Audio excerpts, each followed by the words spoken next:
Good afternoon. This is Keith Brown in Moultrie, Georgia, with some cash commodity commentary.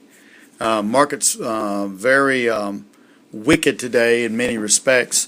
Cotton market certainly two-sided today. We had deliveries on the March cotton. There were 1,000 notices issued against the spot March. They were done by Term Commodities, which we think is Allenberg.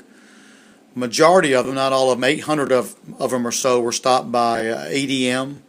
And the other is New Edge, and then the rest were stopped by other people. You know, you would have thought that would have scrunched the market, but we actually closed spot cotton a little higher, 81.3908. So I guess something of a little victory there. New crop December was slightly higher, 83.64 up 2. We had exports out today. They were okay. We sold like 170,000 bales, but shipments were a very stout 390,000 bales. So that was pretty impressive, and I think that helped cotton stay a little bit glued together. Over in the grains today, we had a very positive number for corn, although corn closed lower today. But the exports there were very strong. But corn couldn't get its act together because of the beans. Now, beans had an awful export number, a negative, and that came out at 8:30 a.m. However, prior to that, there was news that the Brazilian dock workers were going to go on strike coming into this morning.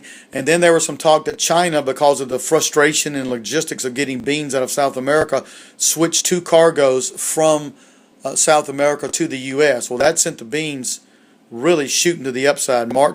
Spot March beans took out $15, which has been a big resistance area. And then new crop November went above $13, $13.07. However, at 8:30, the news came out about the negative sales, and that certainly put a damper, more than a damper, on the soy market. So we actually closed beans down about 25 cents. So there was I'm not sure I can do that math. There was about a 52, 55 cent swing from the high down to the close of November beans. That was pretty dastardly, I would say. Of course, wheat was okay, but still couldn't hold anything together. July wheat going out down 4 cents today.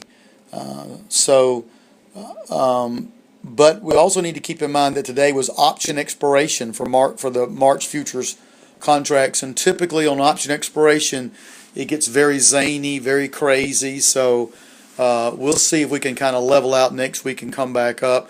Also, USDA Ag Forum put out, I guess, some negative news. We read through all that stuff. They're really talking about a supersized yield corn crop. Maybe not. What they're talking about was only happened 2 years out of the last 40, I think. So anyway, we're about to run out of time. Let's see what next week brings for us.